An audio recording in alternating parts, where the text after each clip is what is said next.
अस्सलाम वालेकुम नाज़रीन, प्रोग्राम दी न्यूज़ रिव्यू सां गॾु मां आहियां सनाउल्लाह हाशमाणी। नाज़रीन, ऐवान सदर जो नओं महिमान आसिफ अली ज़रदारी बणिजी वियो आहे। आसिफ अली ज़रदारी मुल्क जो 14हों सदर चूंडिजी वियो आहे ऐं मां आगाह कंदा हलूं त आसिफ अली ज़रदारी खे 441 वोट मिलिया आहिनि, जॾहिं त महमूद खान अचकज़ई खे 181 वोट मिलिया आहिनि। आसिफ अली ज़रदारी जी कामयाबी ते शहबाज़ शरीफ़ चयो आहे त सदर ज़रदारी वफ़ाक़ जी मज़बूतीअ जी अलामत हूंदो, जॾहिं त आसिफ अली ज़रदारी पार्लियामेंट हाउस ॿाहिरां जी गैर रस्मी ॻाल्हि ॿोल कई आहे। साफ़ सां संदसि चवणो त पार्लियामेंट बालदस्त आहे, क़ौमी फ़ैसिला पार्लियामेंट में ई थींदा। ॿिए पासे जेकी सुन्नी इतिहाद काउंसिल आहे उन्हनि सदारती चूंडुनि खे रद्द कयो आहे ऐं PTI जो जेको अॻुवाण आहे सुन्नी इतिहाद काउंसिल जो बैरिस्टर अली ज़फ़र, उन्हनि चयो आहे त जेकी मख़सूस सीटुनि बाबति असांजे हक़ में अगरि फ़ैसिलो अचे थो त सदारती चूंड ॿीहर थींदी। ही जेके नतीजा आहिनि इहे तकरारी आहिनि। ॿिए पासे जेको सुन्नी इतिहाद काउंसिल जो नामज़द उम्मीदवार आहे महमूद खान अचकज़ई, उन्हनि जेको आहे उन्हनि नतीजनि खे क़बूल करे वरितो आहे, शिकस्त खे तस्लीम कयो आहे। इन हवाले सां पाण वधीक ॻाल्हि ॿोल कंदासीं। स्टूडियो में मूंखे जॉइन कयो आहे सीनियर सहाफ़ी आहिनि, धरती TV जा चीफ रिपोर्टर आहिनि शबीर लाशारी साहब। शबीर साहब, वॾी महिरबानी मां प्रोग्राम में टाइम ॾिनो। गॾोगॾु प्रोग्राम में मौजूदु आहिनि ख़लील चांडू साहब, पाण अदीब बि आहिनि, दानिशवर बि आहिनि, तज़किया निगार बि आहिनि। उन्हनि खां बि मुख़्तलिफ़ मौज़ूअनि ते राय वठंदासीं। पहिरियां शबीर साहब, मां अवां तरफ़ ईंदुमि। सिंध असेंबली जो कीअं माहौल रहियो? सिंध असेंबली में वॾी अक्सरियत सां आसिफ अली ज़रदारी खे वोट मिलिया आहिनि। 58 वोट जेके आहिनि उहे आसिफ अली ज़रदारी सिंध असेंबली मां कया आहिनि। जी बिल्कुलु, वॾी महिरबानी सनाउल्लाह। सिंध असेंबली छाकाणि त सिंध पाकिस्तान पीपल्स पार्टी जो जेको आहे उहो सूबो आहे ऐं चोथों भेरो पाकिस्तान पीपल्स पार्टी हिते स्वीप कयो आहे ऐं 2008 खां पोइ लाॻीतो मुसलसल जेके बि चूंडूं थियूं आहिनि उन्हनि में पाकिस्तान पीपल्स पार्टी हर भेरे जेको आहे इज़ाफ़ी सीटूं वधीक सीटूं खणंदी रही आहे। हिन भेरे बि जेको आहे पाकिस्तान पीपल्स पार्टी जा हिन वक़्तु सिंध असेंबली जे 168 ऐवान में 116 मेंबर आहिनि ऐं अॼु जेका नतीजा आया आहिनि इन हवाले सां जेकॾहिं ॾिसिजे त पाकिस्तान पीपल्स पार्टी न रुॻो पंहिंजा वोट खया आहिनि पर उन सां गॾोगॾु MQM बि भरपूर नमूने सां पाकिस्तान पीपल्स पार्टी खे सपोर्ट कयो आहे। MQM जा वोट बि जेके आहिनि पाकिस्तान पीपल्स पार्टी खे मिलिया आहिनि। जेकॾहिं पाण अददी हिसाब सां ॻाल्हि कंदासीं, सिंध असेंबली जो 168 जो जेको ऐवान आहे उन में हिन वक़्तु ताईं 162 मेंबर जेके आहिनि उहे कसम खणी चुका आहिनि। अञा 6 सीटूं जेके आहिनि उहे ख़ाली आहिनि। उन्हनि में 3 जेके आहिनि GDA जा जेके मेंबरनि जन अञा ताईं हल्फ़ न खयो आहे उहे एहतजाज में आहिनि। उनखां अलावा MQM जी मख़सूस सीट ते कामयाबु थियल हिकु जेका औरत आहे फौज़िया हमीद, उहा बि अञा हल्फ़ न खणी सघी आहे ऐं 2 सीटूं जेके आहिनि उहे ख़ाली आहिनि, जिन मां हिकिड़ी सीट अज़ीज़ जुणेजो साहब जेको पाकिस्तान पीपल्स पार्टी जो केन शाह मां MPA थियो हो पर उहो बदकिस्मती सां हल्फ़ खणण खां अॻु में वफ़ात करे चुको आहे। हिकिड़ी सीट जेका आहे कराची में उहा जेको आहे अञा ताईं ख़ाली आहे, उनजो नोटिफिकेशन न थी सघियो आहे। मजमूई तौर ते पाकिस्तान पीपल्स पार्टी जा 116 मेंबर जेके आहिनि उहे हिते मौजूदु आहिनि ऐं MQM जा 36 मेंबर जेके आहिनि ऐवान में मौजूदु आहिनि। उन हिसाब सां 161 वोट जेके आहिनि उहे अॼु कास्ट थिया आहिनि। उन्हनि मां हिकिड़ो वोट जेको आहे उहो ख़ारिज थियो आहे या रद्द थियो आहे ऐं पाकिस्तान पीपल्स पार्टी जे सदारती उम्मीदवार आसिफ अली ज़रदारी साहब खे 151 वोट मिलिया ऐं सुन्नी इतिहाद काउंसिल जो जेको नामज़द थियल सदर जे उहिदे लाइ उम्मीदवार हुयो महमूद खान अचकज़ई साहब, उनखे जेके आहिनि उहे 9 वोट मिलिया। हिकिड़ो वोट ख़ारिज थियो आहे, हिकिड़ो वोट जेको आहे उहो कास्ट न थियो आहे। उहो वोट जेको आहे जमायत इस्लामी पंहिंजी रिवायत बरक़रार रखंदे जेको आहे हिन जमहूरी प्रोसेस जो हिसो बणिजण खां जवाबु ॾेई छॾियो ऐं जमायत इस्लामी जो जेको हिकिड़ो मेंबर सिंध असेंबली में मौजूदु आहे हुन हिन प्रोसेस जो बाइकाट कयो, जंहिं ते जेको प्रिज़ाइडिंग ऑफिसर हुयो chief justice of high court Sindh high court उनखे इहो चयो त जेकॾहिं तव्हां बाइकाट कयो था त लिखत में असांखे ॾियो ऐं उन्हनि खां लिखत में लिखाराए वरितो। बहरहाल मजमूई तौर ते पाकिस्तान पीपल्स पार्टी सिंध असेंबली मां जेको आहे 151 वोट खणी कामयाबु थी आहे। इलेक्टोरल कॉलेज जो जेको फार्मूलो आहे उन हिसाब सां आसिफ अली ज़रदारी साहब जेको आहे उहो 58 वोट खणी सघियो आहे, खणी कामयाबु थी वियो ऐं महमूद खान अचकज़ई जेको आहे उहो 3 वोट खणी सघियो। मजमूई तौर ते अॼु जेको सॼो ॾींहुं पाकिस्तान पीपल्स पार्टी जा जेके अॻुवाण ऐं मेंबर हुया जेके सिंध असेंबली जा उहे ऐवान अंदरि सॼो ॾींहुं मौजूदु रहिया ऐं पंहिंजनि वोटरनि खे वोट बि कराईंदा रहिया ऐं सुबुह जीअं ई 10 वॻे पोलिंग स्टार्ट थी त वॾे वज़ीर सईद मुराद अली शाह जेको आसिफ अली ज़रदारी जो पोलिंग एजेंट हुयो उहो हुते मौजूदु हुयो ऐं होॾां महमूद खान अचकज़ई जे तरफ़ां जेको पोलिंग एजेंट मुक़ररु थियलु शबीर कुरैशी जेको सुन्नी इतिहाद काउंसिल जो मेंबर आहे, हिन वक़्तु हुअं त PTI जो हिमायत याफ़्ता MPA आहे, उहो एजेंट तौरु मौजूदु हुया ऐं उन्हनि जे साम्हूं जेके बैलेट बॉक्स हुयो उहो उनखे ॾेखारे उहो सील कयो। उनखां पोइ पहिरियों वोट जेको आहे सिंध असेंबली में उहो MQM जे अब्दुल बासित कास्ट कयो ऐं ॿियो वोट जेको आहे MQM जे अब्दुल रऊफ़ खोसो साहब कास्ट कयो। मजमूई तौर ते अॼु सॼो ॾींहुं गहमा गहमी रही ऐं जीअं ई इहे नतीजा अनाउंस थिया त नतीजा अनाउंस थियण खां पोइ पाकिस्तान पीपल्स पार्टी जा अॻुवाण जीअं ऐवान मां ॿाहिरि निकिता त उन्हनि मीडिया सां ॻाल्हि ॿोल कई आहे, जंहिंमें निसार अहमद खोड़ो साहब, शर्जील इनाम मेमण साहब ऐं नासिर हुसैन शाह साहब, सरदार अली शाह साहब, उन्हनि जो चवणु हो त आसिफ अली ज़रदारी जो हिकु दफ़ो ॿीहर मुल्क लाइ सदर चूंडजण मुल्क लाइ ऐं ख़ासि तौर ते नंढनि सूबनि लाइ तमामु हिकिड़ो सुठो सवण आहे, छाकाणि त आसिफ अली ज़रदारी साहब पंहिंजे अॻूणे सदारती दौरान जेको आहे अरिड़हीं तरमीम ॾेई सभु अख़्तियार जेके हुन पार्लियामेंट खे मुंतक़िल कया ऐं उन सां गॾोगॾु सूबनि खे बाअख़्तियार बणायो। पर बदकिस्मती सां जेको आहे अञा ताईं जेके अख़्तियार सूबनि खे मिलणा हुआ अरिड़हीं तरमीम तहत समूरा या पूरा अख़्तियार न मिली सघिया। हाणे हिकिड़ी उमेद पैदा थी आहे त आसिफ अली ज़रदारी हिकु दफ़ो ॿीहर जॾहिं ऐवान सदर में वेंदो त यकीनन जेके सूबनि खे अरिड़हीं तरमीम तहत बाक़ी जेके अख़्तियार मिलणा आहिनि उहे बि मिलंदा ऐं नंढनि सूबनि जा जेके ख़दशा आहिनि उहे बि ख़तमु थींदा। अच्छा खलील चांडी साहब, मां अवान ईंदुमि। सुन्नी इतिहाद काउंसिल जंहिं PTI जा जेके मेंबर आहे सुन्नी इतिहाद काउंसिल में शामिल थिया ऐं अॼु सुन्नी इतिहाद काउंसिल महमूद ख़ान अचकज़ई खे पंहिंजो उम्मीदवार नामज़द कयो। महमूद ख़ान अचकज़ई नतीजा तस्लीम करे पियो, ज़रदारी साहब खे मुबारकबाद ॾियणु वियो, पर ज़रदारी साहब मौजूदु न हुआ, हू वापसि अची वियो ऐं हू चए पियो त हीउ वाहिद इलेक्शन आहे जंहिंमें वोट ख़रीद न थिया आहिनि। पर ॿिए पासे जॾहिं पाण ॾिसूं पिया त जेकी PTI आहे या सुन्नी इतिहाद काउंसिल आहे उहा इलेक्शन खे तस्लीम न पई करे, तकरारी करार ॾिए पई। हीउ जेको ऐं ॿियो गॾोगॾु उन्हनि वरी वोटिंग में अमल में जो हिसो बि वरितो आहे, ऐं जेको इलेक्टोरल प्रोसेस आहे उनजो हिसो बणियो आहे। इहो जेको कोल ऐं फेल जो जेको तज़ाद आहे, कीअं पिया ॾिसूं अवां चांडी साहब हिनखे? बिल्कुलु सही हाशमणी साहब, ॻाल्हि इहा आहे त अचकज़ई साहब हिकिड़ो सीज़न्ड पॉलिटिशियन आहे, सीनियर पार्टी नज़रियाती सोच रखंदड़ हिकिड़ो माण्हू आहे। इहो जमहूरियत जो हुस्न आहे त तव्हां इलेक्शन कॉन्टेस्ट कयो, मुक़ाबले में बीहो ऐं जेकॾहिं तव्हां उते हाराए वञो त उनखे ख़ुशि असलूबी सां क़बूलु कयो। इहो हुस्न इख़लाक़ बि आहे, हुस्न ज़र्फ़ बि आहे। उन ज़र्फ़ जो उन शऊर जो इज़हार अचकज़ई साहब कयो आहे। जॾहिं त हुननि जी जेका पार्टी पॉलिसी हुई सुन्नी इतिहाद काउंसिल, तव्हां ॾिसो त इहो हिकिड़ो जेको आहे मुरकब आहे। मुरकब इहो आहे त माण्हू PTI जा आहिनि, वेठा सुन्नी इतिहाद काउंसिल में आहिनि, माना उन्हनि जेको लीडरशिप जो जेको फुक़दान आहे उहो हिन सूरत में बि असांखे नज़र अचे पियो हिन वक़्त में त हिननि जो को बि हिकु नुक़्ते ते का जेको आहे सो का तकमीली राय मौजूदु कोन्हे का। नतीजे तौर ते सुन्नी इतिहाद काउंसिल त हिन इलेक्शन खे जेको आहे सो रद्द, इलेक्शन कॉन्टेस्ट बि करे थो, वरी उनखे रद्द बि करे थो।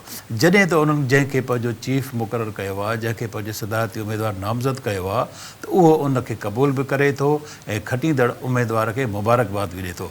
मां सम्झां थो त इहा जेका मुबारकबाद हिन ॾिनी आहे, इहा पाकिस्तान जे जमहूरी तारीख़ में हिकिड़ो जेको आहे सुठो इज़ाफ़ो आहे ऐं ईअं ई थियणु घुरिजे। जमहूरियत जो हुस्न बि इहा आहे, तक़ाज़ा बि इहा आहे त तव्हां जमहूरियत खे जमहूरी अंदाज़ सां ॾिसो, जमहूरियत जे तहत ई इलेक्शन खे वधायो, विढ़ो अॻिते वधो। अच्छा, ॿियो जेको मां माफ़ु कजो साईं, ॿी जेका अहम ॻाल्हि आहे हाशमाणी साहब, उहा इहा आहे त जंहिं नुक़्ते खे सुन्नी इतिहाद काउंसिल बुनियाद बि बणाए त असांजूं मख़सूस सीटूं जेके आहिनि उहे रहियल आहिनि, उहे असांखे मिलनि हा, उनखां पोइ इहो प्रोसेस थिए हा। त हाणे जेकॾहिं पाण हक़ीक़तुनि ॾांहुं वेंदासीं, तव्हां ॾिसंदव त सुन्नी इतिहाद काउंसिल मख़सूस सीटनि जी जेका दावा करे पई उहे ईअं न मिलंदियूं आहिनि। उहो हिकिड़ो प्रोसेस हूंदो आहे, जॾहिं इलेक्शन में का पार्टी वेंदी आहे त उहा मख़सूस सीटनि जी हिकिड़ी पंहिंजी लिस्ट पेश कंदी आहे। हाणे छो ईअं आहे, हीउ जेको फ़ैसिलो आयो इलेक्शन कमीशन जो मख़सूस सीटनि जे हवाले सां, उन बाबति आऊं तव्हांखे ॿुधायां जेका तफ़सील आहे, उहा इहा आहे त सुन्नी इतिहाद काउंसिल खे पहिरियां इहा वाक़ई ख़बर बि न हुई त उनखे एतिरियूं सीटूं मिलंदियूं या इहे माण्हू हिननि वटि ईंदा, हुननि खां लिस्ट जमा न कराई। उनखां पोइ जॾहिं इलेक्शन थी वई त इलेक्शन खां पोइ हफ़्तो पोइ वरी इलेक्शन कमीशन हिकिड़ो लेटर लिखंदी आहे इन्हनि समूरनि पार्टीज़ खे, जेके पार्टियूं हुननि वटि जेको आहे एज़ ए पार्लियामानी पार्टी तौरु रजिस्टर आहिनि। उहो हिकिड़ो ख़त लिखियो हुयो इलेक्शन कमीशन तरफ़ां त तव्हां हिन वक़्त ताईं अञा लिस्ट पंहिंजी जमा छो न कराई आहे, जंहिं ते सुन्नी इतिहाद काउंसिल हिकिड़ो ख़त लिखी, जवाबी ख़त लिखियो आहे इलेक्शन कमीशन खे, छाकाणि त असां इन प्रोसेस में हिसो ई न वरितो आहे ऐं असां जेको सो उन करे लिस्ट ई जमा कीअं कराईंदासीं जो असांजो को उम्मीदवार ई न बीठो। इलेक्शन कमीशन वटि सुन्नी इतिहाद काउंसिल जे पंहिंजो सिंबल ते को बि उम्मीदवार वोट न बीठो आहे। हुननि न पंहिंजे तरफ़ां खां लिस्ट जेका जमा कराई आहे, न वरी जॾहिं इलेक्शन कमीशन हुननि खां घुरी आहे तॾहिं बि हुननि लिस्ट जमा न कराई आहे। चयो त असां तव्हांखे छो जवाबु ॾियूं, छाकाणि त असांजो को माण्हू खटी न आयो आहे। उनखां पोइ उहे माण्हू अची सुन्नी इतिहाद में शामिलु थियनि था। हाणे जॾहिं पोइ अची शामिलु थियनि था त उनजे बुनियाद ते उन्हनि खे सीटूं नथियूं मिली सघनि। इहो हिकिड़ो लॉ आहे, हिकिड़ो कानून आहे इलेक्शन कमीशन जो।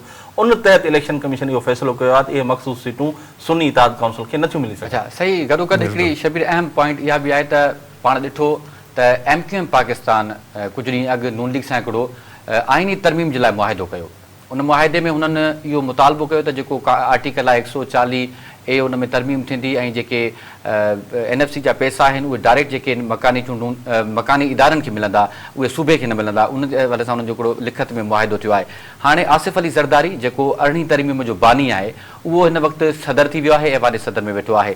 छा अवां सम्झो पिया त नून लीग जेको MQM जो जेको मुतालबो आहे इहो तस्लीम थींदो, नून लीग इन ते जेको आहे सो उनखे रिस्पॉन्ड कंदी न मुतालबे खे? इन जा 2-3 पहलू आहिनि हाशवाणी साहब। हिकिड़ो इहो आहे त जेका आइनी तरमीम जी ॻाल्हि थिए पई, हाणे इहो मुतालबो जाइज़ आहे या जाइज़ न आहे उहो हिकिड़ो अलॻि बहस आहे, पर इहा 18 तरमीम में जेका तरमीम थियणी आहे आइन में उहा पीपल्स पार्टी खां सवाइ नथी थी सघे। पार्लियामेंट में पीपल्स पार्टी जी बि जा वोट मौजूदु आहिनि, उन्हनि सां ई थींदी। इन ते पाकिस्तान पीपल्स पार्टी जो मौक़िफ़ वाज़िह आयो आहे। गुज़िरियल ॾींहुं जेका वॾे वज़ीर सैयद मुराद अली शाह प्रेस कॉन्फ्रेंस कई, उनखां असां सवाल कयो, उन ते उनजो चवणु हुयो त इहे ॻाल्हियूं जेके MQM करे थी इहे डिघियूं ॻाल्हियूं आहिनि, उन्हनि ते अमल कराइणु तमामु ॾुखियो आहे। उनखां अॻु ई सिंध हुकूमत पाण चाहे थी त हलंदड़ महीने ई असीं जेको आहे सूबाई मालियाती कमीशन जो जेको आहे उहो ऐलान कयूं पिया ऐं हेठां जेके असांजा मकानी इदारा आहिनि उन्हनि खे असीं जेको उन्हनि जो हिसो आहे उहो असां ॾींदासीं। जॾहिं उन्हनि खां इहो सवाल कयो वियो त नून लीग सां उन्हनि जो हिकिड़ो पैक्ट थियो आहे या हिकिड़ो मुआहिदो थियो आहे, उन बाबति तव्हां छा था चओ? उन ते वॾे वज़ीर जो चवणो हो त पाकिस्तान पीपल्स पार्टी इन मामले ते बिल्कुलु क्लियर आहे त MQM जेका बि सिंध जी बहितरी जी ॻाल्हि कंदी त असीं MQM सां गॾु आहियूं, पर जेकॾहिं दबाव तहत सिंध जे मफ़ादनि जे ख़िलाफ़ का ॻाल्हि मंझराइण जी कोशिशि कई वेंदी, उनमें खणी छो न वफ़ाक़ी सरकार बि शामिल हुजे, असां कंहिं बि दबाव में न ईंदासीं जेको सिंध जे मफ़ादनि वटां का शइ न हूंदी। तंहिंजे करे मां सम्झां थो पाकिस्तान पीपल्स पार्टी इन ते क्लियर आहे ऐं MQM जेके इहे ॻाल्हियूं करे पई, MQM मुआहिदो कयो आहे वफ़ाक़ी सरकार सां ऐं हिते वेठी आहे सिंध सरकार। मां सम्झां थो इहे सभु हवा में ॻाल्हियूं आहिनि, रुगो फेस सेविंग आहे ऐं ॿियो कुझु बि कोन्हे। ऐं पाकिस्तान पीपल्स पार्टी MQM जूं अहिड़ियूं के फरमाइशूं जेके आहिनि उहे पूरियूं न कंदी। यानी त पीपल्स पार्टी वरी क्लियर आहे इन मामले में त इहे इन क़िस्म जी का बि जेकी को मुतालबो माना एक्सेप्ट न आहे। मुंहिंजे ख़्याल में साईं, मुंहिंजे ख़्याल में त MQM जे इन मुतालबे में का बि ख़राबी कोन्हे का। इहो मुतालबो हिकिड़ो जमहूरी अंदाज़ आहे ऐं डिवोल्यूशन ऑफ द पावर जो हिसो आहे, ख़ुदि उन 18 तरमीम जो हिसो आहे जेका आसिफ़ अली ज़रदारी पाण पंहिंजी इंट्रस्ट सां पेश कराई। उन में जेको आहे सो जेकॾहिं नाणो बराए रास्त सूबनि ज़िलनि ऐं जेको आहे सो कॉर्पोरेशन ताईं पहुचे थो त इन में इहा वधीक सुठी ॻाल्हि आहे। मुंहिंजे ख़्याल में पीपल्स पार्टी इन ते का बि रेज़िस्टेंस न ॾींदी, बल्कि जेकॾहिं अहिड़े क़िस्म जी शइ थिए थी त पीपल्स पार्टी रेज़िस्ट ॾेखारियो आहे। पीपल्स पार्टी चए पई त इन मुतालबे खे तस्लीम न कंदासीं, छो जो जेको डायरेक्ट पैसनि वारो मामिलो आहे NFC वारो, छो त NFC में अॻु ई सिंध खे रिज़र्वेशन्स आहिनि NFC अवार्ड में पैसनि जे हवाले सां, त हू उन्हनि खे एक्सेप्ट करण लाइ तयारु न आहिनि। इहो हिकिड़ो अलॻि वधीक बहस आहे, पाण इन ते ॻाल्हि ॿोल कंदासीं। हिन वक़्तु पाण अचूं त जेकी जमात इस्लामी आहे या जेकी JUI आहे, BNP मैंगल आहे, जेको अवामी मैंगल जेकी पार्टी आहे, उन्हनि चूंडुनि जो बाइकआउट कयो आहे। हिकु पासे इहे पार्टियूं चवनि पियूं त असां जमहूरी पार्टियूं आहियूं, ॿिए पासे ई जमहूरी जेको प्रोसेस आहे उनजो हिसो न पियूं थियनि। छा इहे जेके सियासी पार्टियूं आहिनि उन्हनि जो अहिड़ो रवैयो जमहूरियत लाइ फ़ाइदेमंद थींदो? छा इहो मुल्क खे कंहिं ॿिए दगरा वठी वञे पियो रवैयो? बिल्कुलु सही पिया चओ साईं। ॻाल्हि इहा आहे त BNP पोइ जेको आहे सो असेंबली में मौजूदु हुई। मैंगल साहब सियासी तौर ते वॾी जिदोजहद स्ट्रगल कई, पर लेकिन हुनजो को बि हिन मौजूदा इलेक्शन में हुनजो को बि असर रुसूख़ नज़र कोन आयो। जॾहिं पार्टी हिकिड़ी जेको आहे सो अवामी तौर ते रद्द थिए थी त पोइ ज़ाहिर आहे उन्हनि खे पंहिंजी फेस सेविंग लाइ कुझु अहिड़े क़िस्म जूं ॻाल्हियूं करणियूं पवनि थियूं, या का अहिड़ो स्टैंड वठी बीहणो पवे थो त जिते हू कम अज़ कम जेको आहे सो आख़िरी हद ताईं पंहिंजी फेस सेविंग करे सघनि। बाक़ी इहो आहे त हिन वक़्तु बलोचिस्तान जा हालात क़तन मुख़्तलिफ़ आहिनि। हुननि सभिनी जेको आहे सो बलोचिस्तान में वफ़ाक़ी सियासत कंदड़ जेके बि पार्टियूं आहिनि उन्हनि खां हू नालान बि आहिनि, उन्हनि खां हू घणो ख़ुशि बि कोन्हनि के। उन में जेको आहे सो बिज़नजी जी पार्टी हुजे या जेको आहे सो अख्तर मैंगल साहब जी पार्टी या जेके पार्टियूं आहिनि, इन सभिनी खे उन्हनि आज़माए ॾिठो आहे। लिहाज़ा हाणे ही पहिरियों मौक़ो आहे त पीपल्स पार्टी उते रूल करणु वञे थी, ऐं जेकॾहिं पीपल्स पार्टी उते सही परफॉर्म करे थी ऐं गैर मुतवक़े तौर ते उते जेको आहे सो पंहिंजी परफॉर्मेंस खे, पंहिंजे पैकेजिस खे, पंहिंजे को सियासी समाजी ऐं तारीख़ी तौर ते शयुनि खे जेको आहे सो एड्रेस करे थी, त मां सम्झां थो त इहो हिकिड़ो बलोचिस्तान जी सियासत में हिकिड़ो इज़ाफ़ी बाब हूंदो ऐं सियासत बलोचिस्तान जी सियासत जे टर्निंग पॉइंट हूंदी। इन टर्निंग पॉइंट जे लाइ पीपल्स पार्टी खे मैदान अमल में अचिणो पवंदो ऐं आई आहे, ऐं मूंखे उमेदु आहे त पीपल्स पार्टी हिन खे सुहिणे नमूने सां हल कंदी। ॿियो साईं, पाण जेकॾहिं जमायत इस्लाम जी ॻाल्हि कयूं असां पंहिंजो सनाउल्लाह साहब, आशमानी साहब, त ॻाल्हि इहा आहे त जमायत इस्लामी जेकॾहिं पाण हिते सिंध जी ॻाल्हि कयूं त जमायत इस्लामी मखसूस हिकिड़े सिटी जी जमायत जेका आहे उहा आहे, कराची कंहिंजे कुलनि ते आई माज़ी में, उहा सभु कंहिंखे ख़बर आहे। ऐं जमायत इस्लामी जो जेको बैकग्राउंड रहियो आहे माज़ी में, उहो बि कंहिंखां लिकल कोन्हे को। ऐं जमायत इस्लामी मकानी चूंडनि में एतिरो उभरी कीअं आई, उनजो जेको ॿिया कारण त आहिनि आहिनि, पर हिकिड़ो कारण इहो त शहरी जमायत जेका MQM हुई उन इलेक्शन जो बाइकाट कयो, ऐं बाइकाट करण खां पोइ यकीनन जमायत इस्लामी उहो वैक्यूम भरण जी कोशिशि कई। मां सम्झां थो त हुनखे पंहिंजी वित ऐं पंहिंजी कद बुत खां वधीक जेको आहे मकानी चूंडनि में वधीक सीटूं मिलियूं, वधीक यूसियूं मिलियूं, ऐं तंहिंजे करे हू एतिरो अॻिते वधी आया। पर हक़ीक़त इहा आहे त जमायत इस्लामी जो एॾो को अञा ताईं उहो कोन्हे को। हाणे जेकॾहिं पाण ॾिसंदासीं जेके आम चूंडूं थियूं आहिनि, उन्हनि चूंडनि में बि उन्हनि जी दावा हुई त कराची में असीं स्वीप पिया कयूं, कराची में असांखे एतिरियूं सीटूं मिलनि पियूं, पर असां ॾिठो त जॾहिं नतीजा आया त उन नतीजनि मूजिबि उनखे सिर्फ़ु जेको आहे 1 खां 2 सीटूं जेके आहिनि उहे मिली सघियूं आहिनि। त जमायत इस्लामी सदाईं जेका सियासत कई आहे उहा लिसानियत वारी कई आहे, ऐं उहा जेका सियासत कई आहे उहा हिकिड़ी कंहिंखां लिकियल ढकियल छुपियल कान्हे का, नफ़रत ते मबनी आहे यकीनन। ऐं हुननि सदाईं आमरनि जे कुलनि ते जेको आहे उहे सुवार थी आया आहिनि। कराची में जॾहिं हू रहिया, हिते जेको थोरो घणो रहियो आहे, कराची खां ॿाहिरि बि जेको हुननि जो रहियो आहे। तंहिंजे करे मां सम्झां थो अॼु बि जेको हुननि सदारती चूंडनि दौरान इहो जेको बाइकाट जो मुज़ाहिरो कयो आहे, मां सम्झां थो उहो उन्हनि पंहिंजी हिकिड़ी तारीख़ वर्जाई आहे। ऐं इहो जेको जमहूरी हिकिड़ो अमल आहे, उन्हनि उन अमल में उन्हनि शिरकत न कई, बाइकाट कयो आहे, त यकीनन मां सम्झां थो। ठीकु आहे शबीर साहब, असां पाण वरी हिन खे ॻाल्हि खे कंटिन्यू कयूं था, ब्रेक लाइ चए पियो वञे। नाज़रीन, प्रोग्राम में ॻाल्हि ॿोल जो सिलसिलो जारी आहे, मुख़्तसिर वक़्तु थियो आहे मुख़्तसिर ब्रेक जो।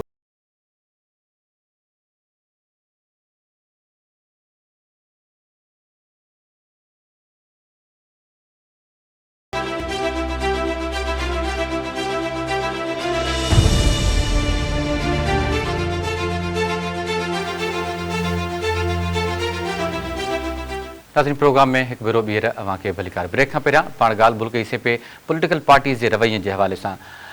हिकु भेरो ॿीहर अॻिते सिलसिले खे वधाईंदे ॻाल्हि कयूं त हिन वक़्तु सभु जेके पार्टियूं आहिनि, हुकूमती इतिहाद में शामिल जेके पार्टियूं आहिनि, उहे ॻाल्हि कनि पियूं मीसा के जमहूरियत जी, मीसा के मईशत जी, जमहूरी मुफ़ाहिमत जी ॻाल्हि हले पई, हुकूमती मुफ़ाहिमत जी ॻाल्हि हले पई। लेकिन कुझु पार्टियूं अहिड़ियूं आहिनि जेके जमहूरी जेको प्रोसेस आहे उनखां ॿाहिरि आहे, जंहिंमें पॉलिटिकल वॾो स्टेक होल्डर आहे मौलाना फज़लुर रहमान। उन हिन वक़्तु ताईं जेको आहे उहो असांखे जेको जमहूरी अमल रहियो आहे इलेक्टोरल प्रोसेस जो, उनखां ॿाहिरि नज़र आयो, उन चूंडनि जो बाइकआउट कयो आहे। चंड साहब, मां अव्हां न ईंदुसि, जेकॾहिं ही पॉलिटिकल पार्टियूं हिक ॿिए सां ईअं ई विढ़ंदियूं रहंदियूं ऐं हिक पेज ते न ईंदियूं, त ही मुल्की जेकी मईशत आहे या ही जेके मुल्क जा संगीन मामला आहिनि, इहे कीअं बहितर थींदा?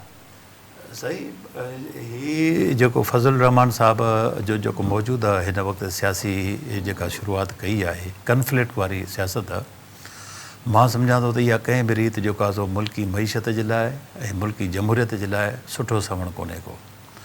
मूंखे उमेदु आहे त असफ़ ज़रदारी साहबु तमामु घणो सीज़न पॉलिटिशियन आहे ऐं हू पंहिंजी क़यादत में इन क़िस्म जे माण्हुनि खे वापसि जेके ट्रैक तां हटी करे जेको आहे सो हिकिड़ी मनफ़ियत पसंदि सियासत जे तरफ़ अॻिते वधनि पिया या एतिजाज वारे पासे ॾे जंहिंजी हिकिड़ी सोच आहे त असां ओॾे वेंदासीं, त उन्हनि खे वापसि पंहिंजे ट्रैक ते खणी ईंदो ऐं जमहूरी हिकिड़ो प्रोसेस जो हिसो बणाईंदो। पर जेकॾहिं हू जमहूरी प्रोसेस जो हिसो सां मुल्की मईशत खे तमामु घणो नुक़सानु थींदो, सियासी अदम इस्तेहकाम पैदा थींदो, नतीजे तौर ते मुल्क इन सॼी सारी सूरत हाल खे कंहिं बि सूरत बर्दाश्त कोन थो करे सघे। बाक़ी मौलाना फज़लुर रहमान ॾिसो, जेकॾहिं हू इक़्तिदार में जे बुलंद बाला ऐवाननि में जेसिताईं हूंदो हुयो तेसिताईं त हर शइ हुनखे सुठी लॻंदी हुई, पर जेकॾहिं माण्हुनि उनखे वोट जे ज़रिए रद्द कयो आहे या माण्हुनि उनखे इन क़ाबिल न सम्झो आहे, त हुनखे इन शइ ते शदीद जेको आहे सो नाराज़गी आहे त मूंखे जेको आहे सो माण्हुनि छो सिलेक्ट न कयो आहे या माण्हुनि मूंखे सीटूं छो वधीक न आयूं। इन सिर्फ़ु हिकु नुक़्ते जे बुनियादनि ते जेकॾहिं हू मनफ़ियत पसंदि वारी सियासत ॾे वञे थो या एतिजाज वारे सियासत ॾे वञे थो, त हाणे ॾिसो न, इमरान ख़ान खे बि जेको हेतिरो वॾो जेको आहे सियासतदान सम्झियो पियो वञे, हालांकि माण्हुनि जो सेंटिमेंट्स हुन सां आहिनि, वोट बैंक बि हुन सां सुठो आहे, लेकिन इन जे बावजूदि बि ॾिसो मौजूदा इलेक्शन में सुकड़जी हो जेको आहे सो 100 जे हेठि सीटुनि ते अची बीठो आहे क़ौमी असेंबली में। त उनजो सबबु इहो आहे त बाबा मनफ़ियत पसंदी खे न सिर्फ़ु जेको आहे सो हिन मुल्क जो अवाम बर्दाश्त नथो करे सघे, लेकिन हिन मुल्क जा जेके सोच सम्झ रखंदड़ माण्हू आहिनि, मुल्क जी मईशत आहे, मुल्क जी जमहूरियत आहे, सियासी अदम इस्तेहकाम खे कंहिं बि सूरत बर्दाश्त नथो करे सघे। असां सम्झूं था त मौलाना फज़लुर रहमान ऐं जमायत इस्लामी या जेके मज़हबी तंज़ीमुनि उन्हनि खे पंहिंजे रवैयनि में नज़रसानी करणी पवंदी ऐं करणु घुरिजे बि। जेसिताईं इहे जमहूरी तौर ते साम्हूं न ईंदा तेसिताईं अवाम हिननि खे कंहिं बि सूरत तस्लीम कोन कंदो। अच्छा, ॿियो आउं तव्हांखे ॿुधायां त मिसाल तौरु थोरो पाण पोइते वेंदासीं। 2018 जूं जेके आम चूंडूं थियूं, उन्हनि चूंडुनि में मूंखे यादि आहे त मौलाना फज़लुर रहमान जॾहिं चूंडूं थी ऐं नतीजा आया त उन्हनि चूंडुनि खे बि मौलाना फज़लुर रहमान तस्लीम करण लाइ तयारु न हो, ॿियूं धुरियूं बि तस्लीम न पियूं कनि। पाकिस्तान पीपल्स पार्टी जी क़यादत हुई जंहिं सभिनी धुरियुनि खे इन ॻाल्हि ते आमादा कयो त बाबा हीअ जमहूरी प्रोसेस आहे, भली असां सां धांधली थी आहे, भली RDS पंहिंजो हीउ जेको RTS हुयो, कुझु बि हुयो, पर असां खे हाणे अॻिते वधिणो पवंदो। ऐं पोइ असां ॾिठो त PDM ठही जंहिंमें पाकिस्तान पीपल्स पार्टी जो तमामु वॾो किरदारु हुयो। वरी अॻिते हली हिकिड़ो वक़्तु अहिड़ो आयो जो मुस्लिम लीग नवाज़ समेत, मौलाना फज़लुर रहमान समेत PDM में जेके बि धुरियूं शामिल हुयूं, उन्हनि चयो त साईं हाणे ॿियो को बि रस्तो कोन्हे, बसि अचो त इस्तीफ़ा ॾियूं असेंबलियुनि मां ऐं असेंबलियुनि मां निकिरी हलूं, बसि हाणे असांखे हीउ जेको आहे सॼो सिस्टम छॾिणो पवंदो। सिर्फ़ु अकेली वाहिद पाकिस्तान पीपल्स पार्टी हुई जंहिं चयो त न, इहो रस्तो न आहे, असांखे जमहूरी रस्तो न आहे छॾिणो।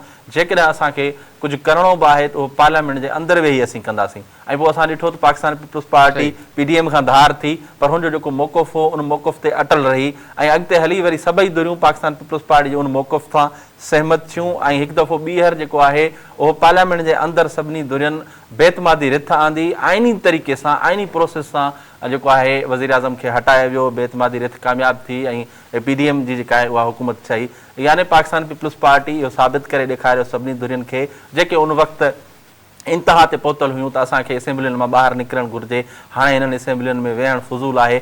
पोइ पाकिस्तान पीपल्स पार्टी ही जन सभिनी खे लीड कयो ऐं सभिनी खे ॾेखारियो त बाबा ईअं न आहे, अंदरि वेही पार्लियामेंट जे अंदरि वेही असां मुल्क जो ऐं जमहूरियत जो केस विड़ी सघूं था, ईअं जमहूरियत जो नुक़सानु थींदो। हाणे मां सम्झां थो पाकिस्तान पीपल्स पार्टी आहे जंहिं एॾो वॾो जेको आहे मुज़ाहिरो कयो आहे खुली दिलि जो, जंहिं जेको आहे नवाज़ लीग खे वज़ीर आज़म जे वोट लाइ खुलियल नमूने सां जेको आहे बिना कंहिं शर्त शराइत जे सपोर्ट कयो आहे ऐं उन्हनि चयो त अचो जेके बि चूंडूं थियूं आहिनि जीअं थियूं आहिनि असांखे बि उन ते ख़दशा आहिनि, असां जो बि कुझु सीटूं जेके आहिनि उहे असां सम्झूं था असांखां खसियूं हुयूं आहिनि, पर हाणे उन्हनि ते मुज़ाहिरा करणु, एहतजाज करणु या इहो मामले जो हल न आहे। उन सां मुल्क जो, मईशत जो, जमहूरियत जो वधीक घणो नुक़सानु थींदो। हाणे हितां खां ई असांखे शुरूआति करणी आहे, मुल्क खे अॻिते वधाइणो आहे ऐं अॼु ॾिसूं पिया त मुल्क हिकु दफ़ो ॿीहर जेको आहे उहो मईशत जी बहितरी ॾांहुं ऐं मुल्क में जेको सियासी अदम इस्तेहकाम आहे उहो काफ़ी असांखे बहितर थींदे नज़र अचे पियो। मां सम्झां थो मौलाना फज़लुर रहमान बि मुदब्बर सियासतदान आहे ऐं उनखे बि इहो सोचणु घुरिजे त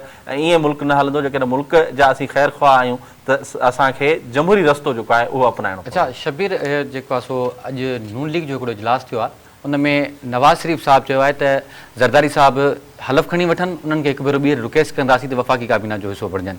हिकु सहाफ़ी जे हैसियत सां मूंखे छा पियो फील थिए त हिन वक़्तु ज़रदारी साहिबु मुल्क जा सदर बणिजी चुका आहिनि, लेकिन पीपल्स पार्टी वफ़ाक़ी काबीना जो हिसो न आहे, लेकिन आइनी उहिदा जेको आहे उहो पाकिस्तान पीपल्स पार्टी वटि आहिनि। जेके हुकूमत साज़ी जा मरल आहिनि उहे लॻभॻि सभु मुकमल थी चुका आहिनि, सिर्फ़ु सेनेट जो जेको प्रोसेस आहे उहो बि जल्द उहो बि उन जी इलेक्शन बि थियण वारी आहे। जेके वफ़ाक़ी हुकूमत जा फ़ैसिला हूंदा, पाकिस्तान पीपल्स पार्टी उन ते केतिरो असरअंदाज़ थी सघे थी ऐं उन में केतिरी राय जेकी आहे उहा अक्सरियती राय पीपल्स पार्टी जी मञी वेंदी इन्हनि फ़ैसिलनि में? ॾिसो हाशमानी साहिबु, पाकिस्तान पीपल्स पार्टी जो वफ़ाक़ी सरकार में जेको आहे शराकतदारी न करण जो जेको हिकिड़ो वॾो सबबु आहे उहो बि इहो ई आहे त पाकिस्तान पीपल्स पार्टी जो हिकिड़ो पंहिंजो मैनिफेस्टो आहे, पंहिंजो मंशूर आहे, उन तहत हू जेको आहे चूंडूं विड़ियूं आहिनि हुन, ऐं नून लीग जो हिकिड़ो पंहिंजो मैनिफेस्टो आहे। ऐं हिन वक़्तु जेके मुल्क जूं हालतूं आहिनि उहे थोरो गंभीर बि आहिनि, ॾुखियूं बि आहिनि, तंहिंजे करे पाकिस्तान पीपल्स पार्टी जी क़यादत चाहे थी त असीं अपोज़िशन में रहंदे जेको या हुकूमत जो हिसो न हूंदे असीं उहो किरदारु अदा कयूं जंहिंसां मुल्क ऐं अवाम जी बहितरी थी सघे। मतिलबु त हुकूमत जेकॾहिं के अहिड़ा फ़ैसिला करणु चाहे जेके अवाम जे मुफ़ाद वटां न हुजनि, जंहिंमें जेके कुझु शयूं असांखे नज़र अचनि पियूं, जीअं मिसाल तौरु शहबाज़ शरीफ़ वज़ीर आज़म जो हलफ़ खणंदे ई पहिरें ॾींहुं जेको इजलास कयो आहे उन इजलास में हुन इहो खुलियल नमूने सां इन ॻाल्हि जो इज़हार कयो आहे त जेकी इदारा मईशत जे मथां बोझ आहिनि उन्हनि इदारनि खे असांखे खानगाइणो पवंदो। पाकिस्तान पीपल्स पार्टी जो वरी इन मामले ते चिटो मौक़ुफ़ आहे त जेके इदारा असां ख़ानगाइण जे हक़ में न आहियूं ऐं ईअं जेके बि अवामी बहितरी में फ़ैसिला न हूंदा असां उन्हनि खे तस्लीम न कंदासीं।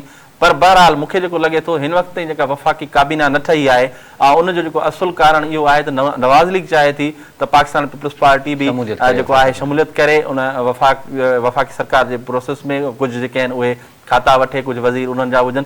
पर पाकिस्तान पीपल्स पार्टी जी क़यादत चाहे थी त असां इन अमल खां पासीरा रहूं। हाणे ॾिसूं त बाक़ी हिकु ॿ ॾींहं आहे त हाणे छा थो थिए। अच्छा चांडियो साहब, मां अव्हां जी तरफ़ अचां। आसिफ अली ज़रदारी ऐवान सदर में सुभाणे हलफ़ खणंदो बाज़ाब्ता तौर, उन खां बाद में आइनी तौर पंहिंजूं ज़िम्मेवारियूं अदा करणु शुरू कंदो। सभ खां वॾो चैलेंज ज़रदारी साहिब जे साम्हूं कहिड़ो आहे?